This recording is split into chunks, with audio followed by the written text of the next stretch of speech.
오직 우리에게 허락된 주님이 이끄시는 주님의 길을 나아가게 하여 주옵소서. 감사드리며 살아계신 예수 그리스도의 이름으로 기도리옵나이다. 아멘. 네, 오늘 말씀의 제목은 가정에서 인정받아야 진짜다라는 말씀의 제목으로 이 시간 우리가 고린도후서 4장의 말씀을 함께 나누고자 합니다. 자, 오늘 또 우리와 우리 축복을 하면서요, 이렇게 우리 인사하겠습니다. 하나님은 당신을 사랑하십니다. 우리 앞뒤 좌우분들 가주시기 바랍니다. 하나님은 당신을 사랑하십니다. 네, 눈을 우리 조세용 간사님이 제일 열심히 축복하는 것 같아요. 이제 본을 보시고 다시 한번 우리 축복할 때 아이 컨택이 중요합니다. 눈을 이렇게 보지도 않고 이러면 축복이 안 되겠죠. 사랑스러운 눈빛으로, 이렇게 사랑스러운 눈빛으로 우리 다시 한번 이렇게 인사합시다. 당신은 하나님의 언약 안에 있는 축복의 통로입니다. 당신은 하나님의 언약 안에 있는 축복의 통로입니다. 아멘. 네, 다시 한번 우리 모든 성도님들을 주님의 이름으로 환영하며 축복합니다. 네, 이제 거리의 모습이 점차 활기를 띠고 있는 모습이죠. 네, 아직까지도 물론 기대와 우려가 교차를 하고 있습니다. 하지만 우리는 이러한 때에 성급함이 아닌 하나님의 뜻을 헤아리며 기대하고 기도하며 하나님의 때를 기다려야 합니다. 이것이 우리의 자세가 되어야 합니다. 그러면 하나님께서 하나님의 때에 틀림없이 열매 맺게 하십니다. 우리 다시 한번 오늘 우리 2부 예배에 나오신 우리 귀한 성도님들을 주님의 이름으로 축복합니다. 네, 코로나 이후의 시대를 포스트 코로나 시대라고 하죠. 다들 친숙한 단어가 되어버리셨을 겁니다. 포스트 코로나. 코로나 이후에 이제 어떻게 변할까? 이미 많은 부분들이 변했죠. 오랜 코로나 팬데믹 속에서 비대면이라는 것이 자리 잡으면서 언택트 문화의 확산, 그리고 학생들은 온라인 수업, 그리고 직장인들도 재택근무, 이런 사회 전반에 많은 변화들이 일어났습니다. 무엇보다도 심각한 것은 이전보다 극단적인 선택을 하는 사람들이 더 많이 늘어났다라는 겁니다. 코로나 시대를 겪으면서 우울증을 호소하고 그리고 극단적인 선택을 하는 이 수치가 상당히 높아졌습니다. 전문가들은 지금의 상황을 휴화산과 같다, 잠시 활동을 멈춘 화산, 언제 폭발할지 모르는 휴화산과 같은 상태다라고 말을 하고 있습니다. 결국 가장 약한 자부터 쓰러지게 되어 있는 것입니다. 우리는 이를 위해서 준비해야 합니다. 이미 지금까지 우리는 많은 어려움을 겪어왔죠. 많은 것들을 경험해 왔습니다. 금융위기를 비롯해서 수많은 어려움들, 위기를 우리는 감내하면서 극복해 왔습니다. 특히 IMF 때 우리 서민들은 너무나도 큰 어려움을 겪었습니다. 너나 할 것 없이 모두가 다 어려웠던 때도 있었죠. 그때 우리가 얻은 교훈이 무엇입니까? 신앙으로 무장하지 않으면 무너질 수밖에 없다라는 겁니다. 신앙으로 철저하게 무장하지 않으면 요동칠 수밖에 없고 무너질 수밖에 없다라는 것이죠. 우리 교회도 그때 참 많은 어려움을 겪었습니다. 교회가 경매에 넘어가는 일도 있었고요. 그런 큰 어려움을 겪고 나니까 그 후유증이 꽤 오랜 시간 지속이 되었습니다. 결국 신앙입니다. 우리에게 있어야 될 것. 예전에도 어려웠고 지금도 어렵고 앞으로도 어려울 것입니다. 하지만 그럼에도 우리가 두려워하지 않을 것은 나의 능력이 되시는 하나님께서 나와 우리와 함께하고 계시기 때문입니다. 하나님이 계시기 때문에 우리는 지금까지 그랬던 것처럼 모든 상황, 어려운 상황 가운데서도 능히 이겨낼 수 있는 것이죠. 오늘 말씀을 통해서 특별히 우리 가정이 붙들어야 될 말씀이 무엇인지, 무엇을 붙들어야 될 것인지를 다시금 깨닫게 되는 은혜의 시간이 되기를 주님의 이름으로 축복합니다. 네, 먼저 우리 가정을 한번 점검해 보기 원합니다. 지금 우리 가정은 어떤 문제를 안고 있습니까? 우리 가족들 간에 소통은 잘 되고 있습니까? 자녀들과 대화가 잘 이루어지고 있습니까? 앞서 코로나 팬데믹을 언급해 드렸는데 이 코로나 팬데믹 속에서 가장 부정적인 영향을 많이 받고 있는 대상이 바로 우리의 자녀들입니다. 우리의 다음 세대, 우리의 자녀들이 많은 부작용을 지금 보이고 있습니다. 오랜 온라인 이 수업 기간을 통해서요. 말이 온라인이지 이 온라인에 가뜩이나 취약한 우리 자녀들이 온라인에 흠뻑 빠져 있죠. 그래서 다른 어느 때보다도 이 게임 사업이 더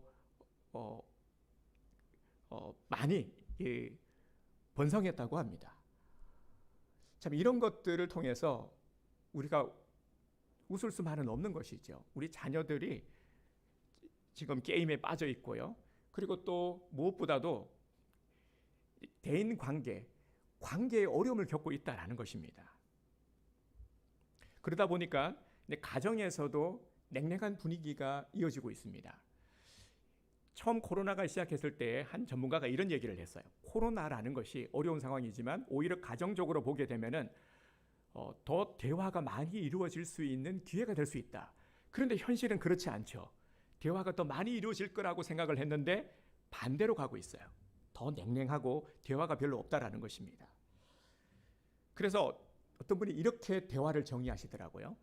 대놓고 화내는 거, 이게 대화다. 여러분 어떻게 생각하십니까? 그런데 우리 크리스찬들도 이와 별반 다르지 않다라는 겁니다. 여전히 세상 사람들처럼 돈 고민하고 있고요. 직장 문제, 사업 문제, 자녀 문제로 고민하고 있습니다. 이런 많은 고민들을 안고 똑같이 살아가고 있다는 것이죠. 그러면 세상 사람들과 우리의 다를 바가 무엇이 있겠습니까? 이런 우리들에게 오늘 본문 10절에서 이렇게 말씀을 하고 있습니다. 10절 함께 볼까요? 우리가 항상 예수의 죽음을 몸에 짊어짐은 예수의 생명이 또한 우리 몸에 나타내게 하려 함이라. 아멘. 우리는 이 말씀을 통해서 뭔가 좀 힘을 얻고 해결책을 얻기 원하는데 10절을 보니까 뜬금없이 예수의 죽음을 짊어진다 말씀을 하고 있습니다.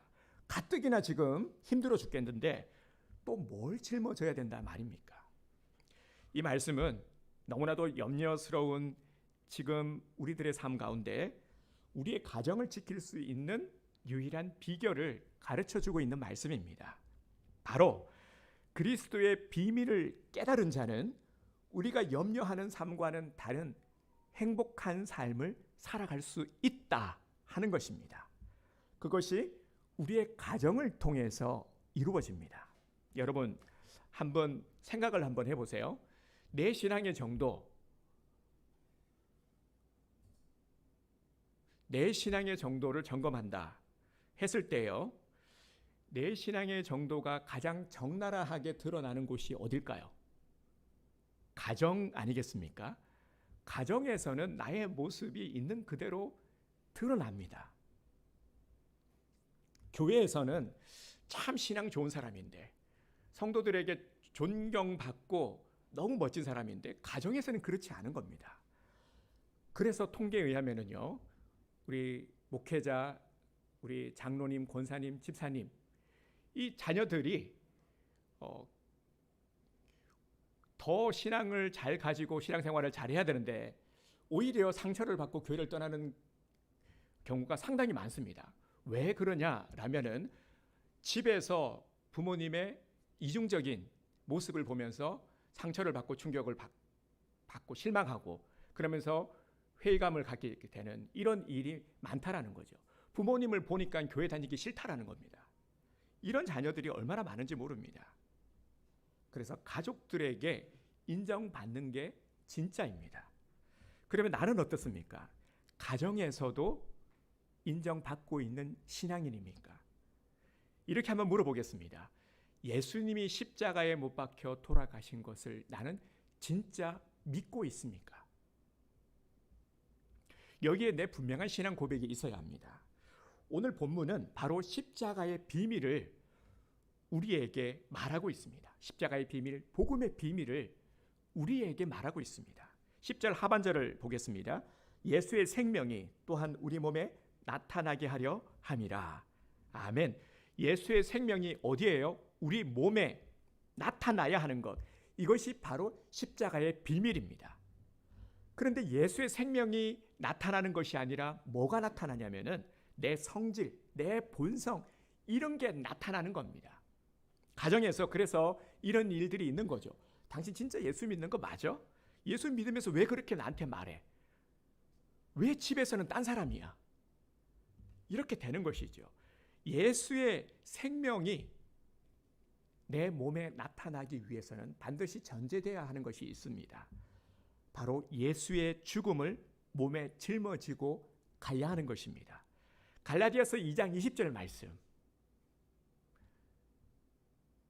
내가 그리스도와 함께 십자가에 못 박혔나니 그런즉 이제는 내가 사는 것이 아니요 오직 내 안에 그리스도께서 사시는 것이라. 아멘. 그리고 오늘 14절에서도 동일하게 말씀하고 있습니다. 14절은 우리가 함께 한번 말씀을 봉독하도록 하겠습니다. 주 예수를 다시 살리시니까 예수와 함께 우리도 다시 살리사 너희와 함께 그 앞에 서게 하실 줄을 아노라. 아멘. 여기에 복음의 비밀이 담겨 있습니다. 내가 예수를 믿고 사는 것이 무엇입니까? 바로 이 고백이에요. 그리스도와 함께 내가 죽었고 그리스도와 함께 다시 살게 되는 것, 이것을 믿는 것입니다. 나의 옛사람은 죽었습니다. 나의 옛사람이 죽었음을 내가 믿고 이제 예수님으로 인해서 다시 살아서 새로운 인생을 우리는 살아가고 있는 것이죠. 예수를 믿고 먼저 변화된 삶을 경험하는 곳이 바로 가정입니다. 교회 이전에 먼저 가정입니다. 가정에서 바로 예수의 증거가 나타나야 하는 것입니다. 우리 가정에서 말이죠. 부부 사이 나타나야 되죠. 그리고 부모와 자녀 사이에서 나타나야 하는 것입니다. 이 관계 속에서 예수의 증거가 나타나야 합니다. 예수님이 내 안에서 역사하심을 믿으십니까? 대답은 잘하십니다. 그런데 우리는 어설프게 믿어서는 안 됩니다. 우리가 성경 통독을 하면서요, 저는 개인적으로 참 많은 은혜를 받고 있는데요. 우리가 겨자씨 믿음 있죠. 믿음은 많고 적음의 문제가 아니라 있고 없음의 문제라고 말씀을 드렸습니다. 그래서 겨자씨만한 작은 믿음 참으로 부끄럽죠. 이 작은 믿음만 있어도 그 안에 생명력이 있기 때문에요. 자라게 하시는 겁니다. 겨자씨만한 믿음만 있어도 되는 거예요.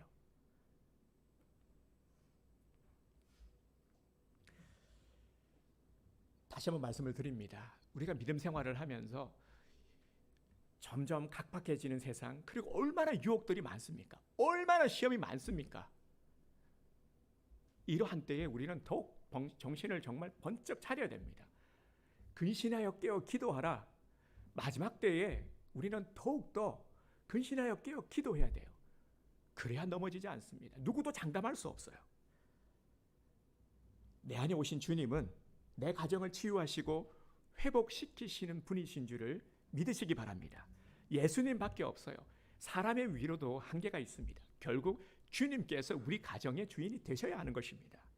우리 가정 가운데 주님이 역사하신다라면은 변화가 일어납니다. 진정한 변화를 원한다라면은 이 십자가 복음의 비밀을 우리가 제대로 믿을 수 있어야 합니다. 우리가 가정의 기도 제목들을 가지고 있죠. 대부분 이런 기도를 드릴 겁니다. 주님, 우리 가정에 복을 내려 주옵소서. 이런 문제들이 있는데 주여 해결하여 주옵소서. 자녀들이 잘 되게 해주세요. 우리 가정에 좀 경제적인 문제가 열려지게 해주세요. 물질의 복을 부어주세요. 건강하게 해주세요.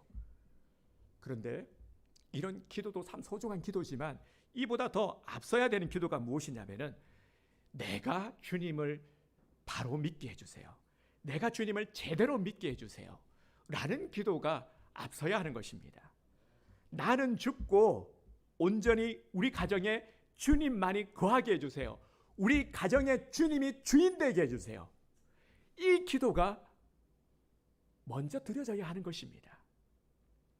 하나님이 우리에게 원하시는 것은 우리 가정을 치유하시고 회복시키기를 원하십니다.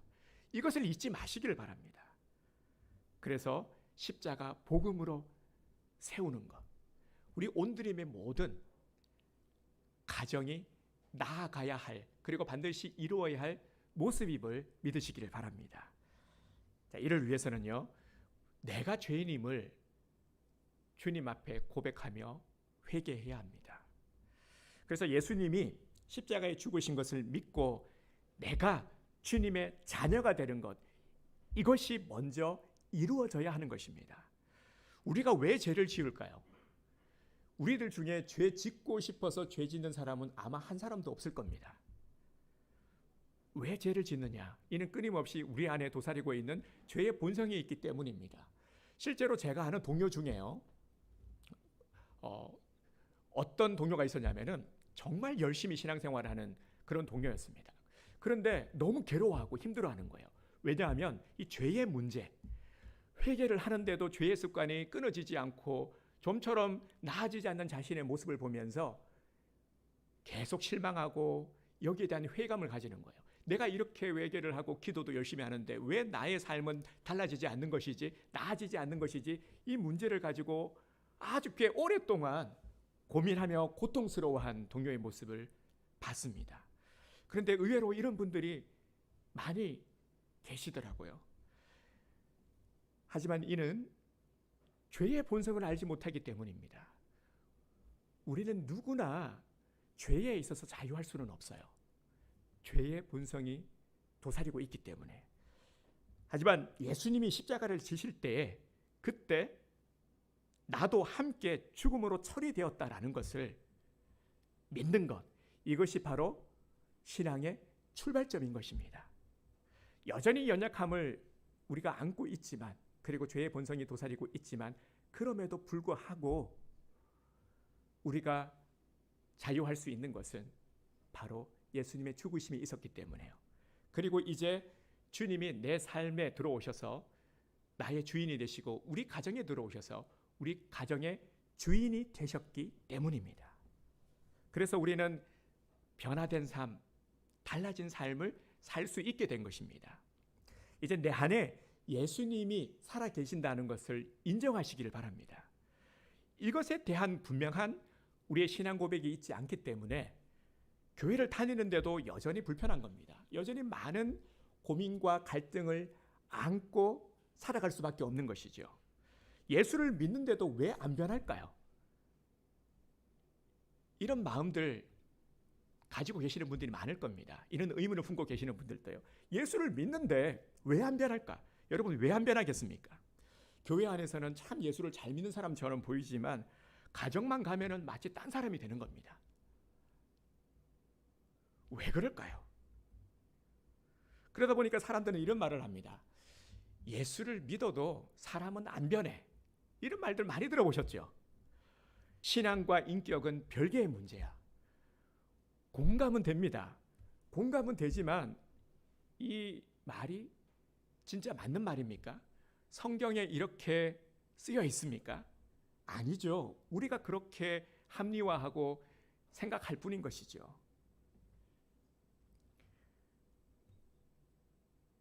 내 안에 예수님이 주인이 되시면 틀림없이 변하게 되어 있습니다.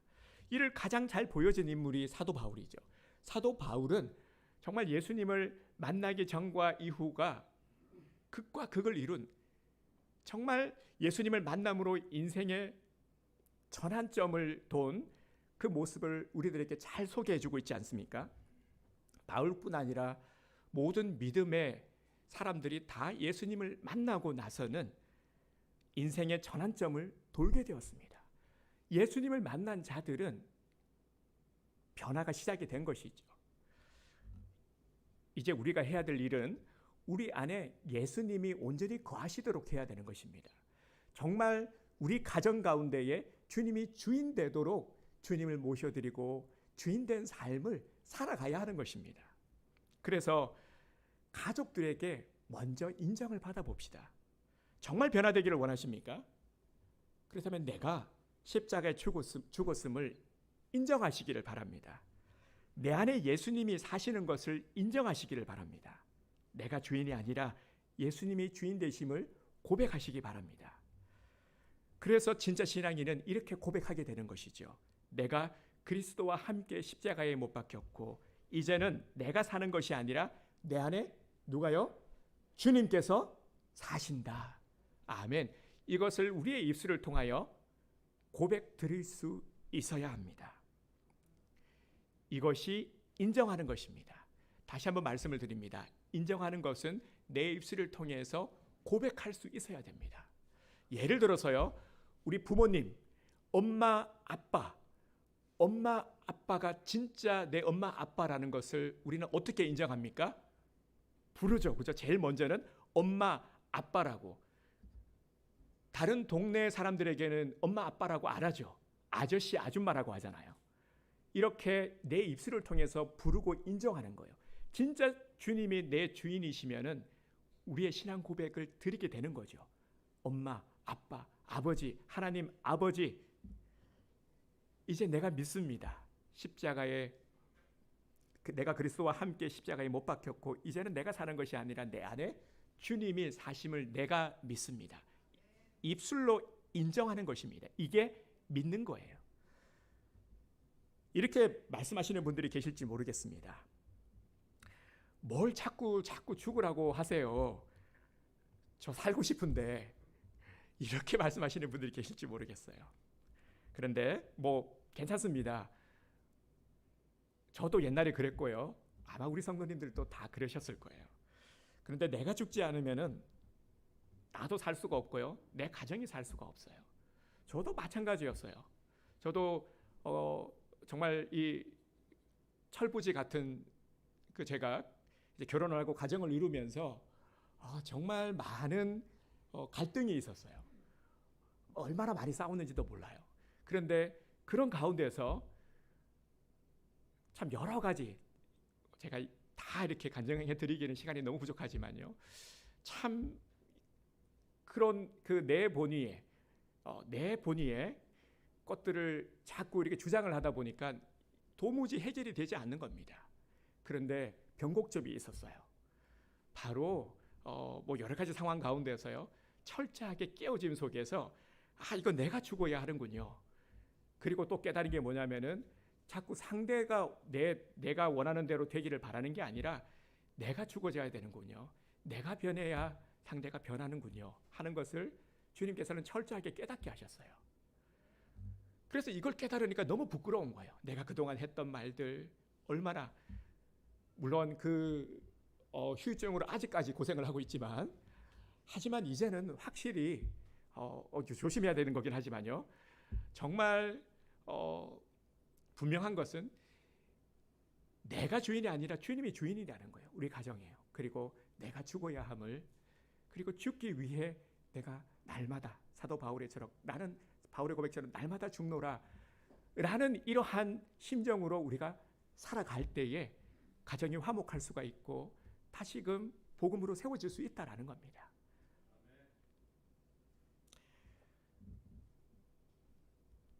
우리 가정이 예수로 인해서 진정한 변화가 일어나기를 소망합니다. 주님, 내가 먼저 변화되게 해주세요. 이렇게 기도하시기를 바랍니다. 주님, 내가 먼저 변화되게 해주세요. 불만이 있죠. 못마땅함이 있죠. 하지만 주님, 내가 먼저 변화되게 해주세요. 이렇게 기도해야 합니다. 그리고 또 해야 할 일은 내 입술로 고백하는 거예요. 저를 한번 따라서 해주시길 바랍니다. 나는 죽었고 이제 주님이 내 생명의 주인이십니다. 나는 죽었고 주님이 내 인생의 주인이십니다. 아멘. 믿고 고백하는 것이 중요합니다. 명심하시길 바랍니다. 아는 것과 고백하는 것은 다릅니다. 고백은 인정하는 거예요. 진짜 인정은 내 입술을 통해서 또박또박 내 신앙, 그래서 신앙 고백이 중요한 것입니다. 고백할 때에 인정이 이루어지는 것입니다. 의외로 그동안 이런 고백이 없으셨던 분들이 많으실 겁니다. 여러분, 나의 죽음을 인정할 수 있어야 됩니다. 그래야 내 방황을, 내 갈등을, 내 싸움을 종식시킬 수 있습니다. 예수님은 내 안의 손님이 아닙니다. 왜 예수님을 자꾸 손님으로만 대하십니까? 예수님이 온전히 나의 주인이 되셔야 합니다. 여러분, 진짜 기적은 어디에서 일어납니까? 우리 지난 수요일 성경 통독 때 요한복음의 말씀을 읽었죠. 요한복음 2장에 보면은 가나 혼인잔치 이야기가 나옵니다. 우리 다들 잘 알고 계시죠. 물이 변하여 포도주 됐네. 예수님께서 물이 변하여 포도주로 바꾸신 그 이적을 베푸신 그 장면이 2장에 보면은 나오는데요. 주님과 제자들이 혼인잔치집에 초청장을 받아서 갔습니다. 손님으로 갔죠. 그런데 어떤 일이 일어났습니까? 혼인잔치에서 가장 중요한 요소인 포도주가 떨어진 겁니다. 야단이 났습니다. 이때 예수님의 위치가 바뀌었습니다. 예수님이 손님이 아니라 주인이 되시니까 물이 변하여 포도주가 되는 이적을 일으키신 겁니다. 예수님이 손님이셨을 때는 아무 일도 할 수 없었습니다. 예수님이 주인이 되셔야 가정에 기적이 일어나는 것입니다. 그렇게 내 자신의 죽음을 가정 안에서부터 고백하시기를 바랍니다. 안 그러면 절대로 이기적이고 자기 중심적인 이러한 틀에서 벗어날 수가 없습니다. 계속 이어질 겁니다. 이제 내가 해야 할 일은 나는 죽었다라고 어디서부터요? 가정에서부터 고백할 수 있어야 됩니다. 나는 죽었다. 이를 받아들이면은 자존심 상할 일도 마음 상할 일도 없는 거죠. 죽었는데 무슨 자존심이 있습니까? 죽었는데 무슨 성질을 부릴 수 있습니까? 그런데 한 가지요. 죽어야지. 그래, 맞아. 죽어야지. 내가 죽으려 하니까 얼마나 힘듭니까? 죽으려고 해서 죽을 수 있습니까? 이건 죽는 방법을 모르는 거죠. 어떻게 해야 됩니까? 예수님이 십자가에 죽으셨음을 그대로 받아들이는 겁니다. 내가 죽으려고 하는 것이 아니라 내가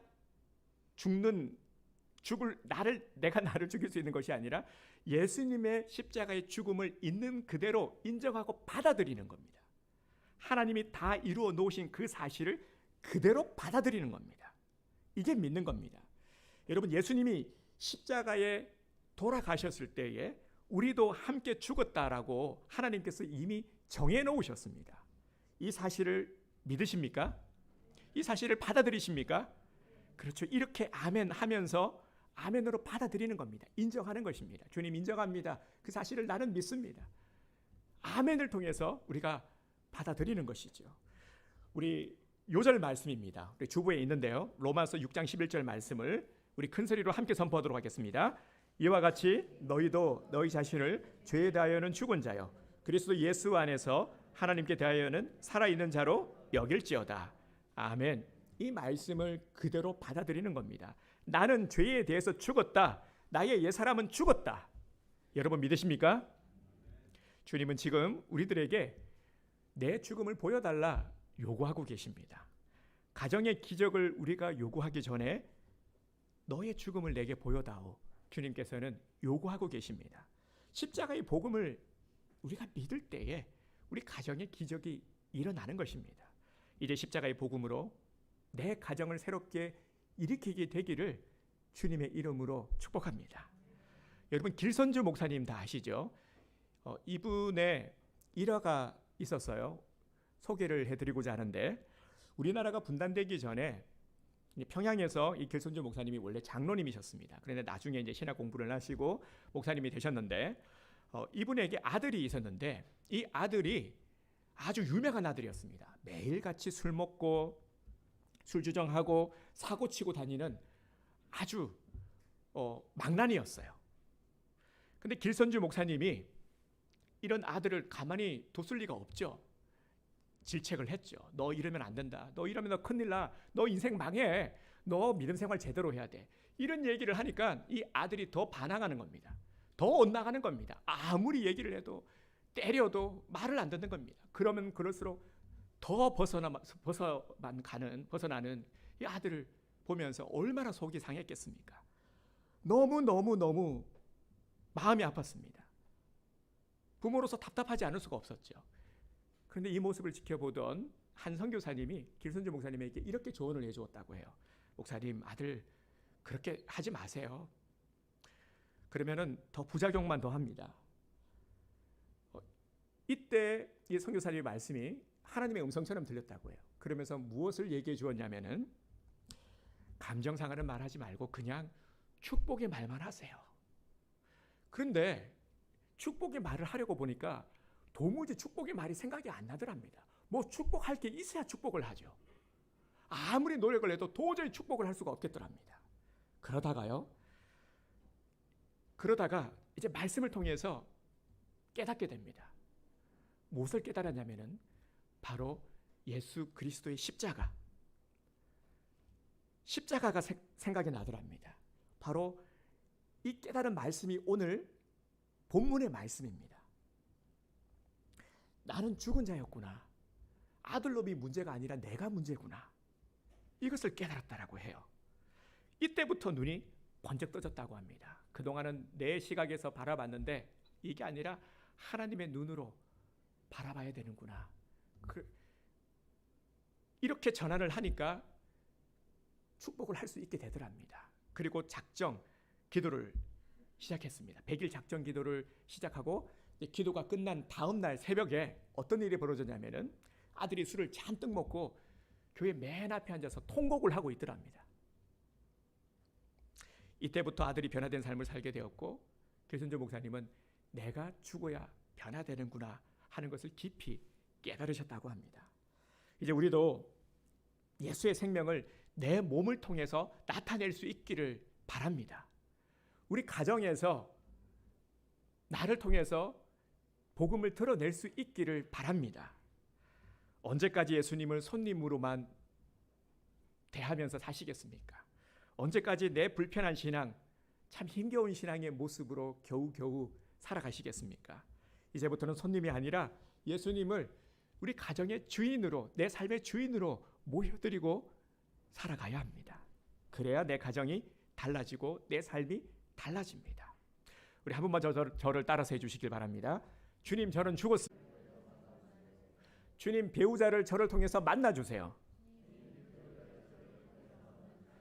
주님, 자녀들을 저를 통해서 만나주세요. 주님, 사람들을 저를 통해서 만나주세요. 아멘. 예배 전에 우리 박병종 교사님이 그런 말씀 하시더라고요. 이 배우자 전도부터 우리 시작을 해야 될 것 같다 말씀을 하셨는데 참 그렇죠. 그렇게 우리가 이렇게 기도를 해야 돼요. 주님, 저를 통해서 배우자를 만나주세요. 자꾸 내가 하려고 하다 보니까 마음은 간절한데 참 잘 안 되죠. 우리 가족들, 가까운 사람 전도하기가 얼마나 어려운지 몰라요. 배우자 전도하는 거 진짜 어려워요. 이거 경험해 보신 분들은 알 겁니다. 부모님 전도하는 거 진짜 어려워요. 하지만 할 수 있습니다. 내 능력, 나의 어떤 지혜가 아니라요. 예수님께서 나를 통해서 내 몸에 그리스도의 증거가 나타날 수 있기를 위해서 기도하시고 노력하면 할 수 있습니다. 여러분, 열심히만 산다고 해서 잘 사는 인생이 아닙니다. 우리가 이 정도는 이제 다 알잖아요. 십자가 복음에 대한 분명한 믿음이 우리에게 있어야 합니다. 그래서 나는 죽고 예수로 사는 삶, 나는 죽고 예수로 사는 삶, 이게 우리들의 삶의 모습이요, 우리들의 능력이요, 행복의 비결임을 믿으시기를 바랍니다.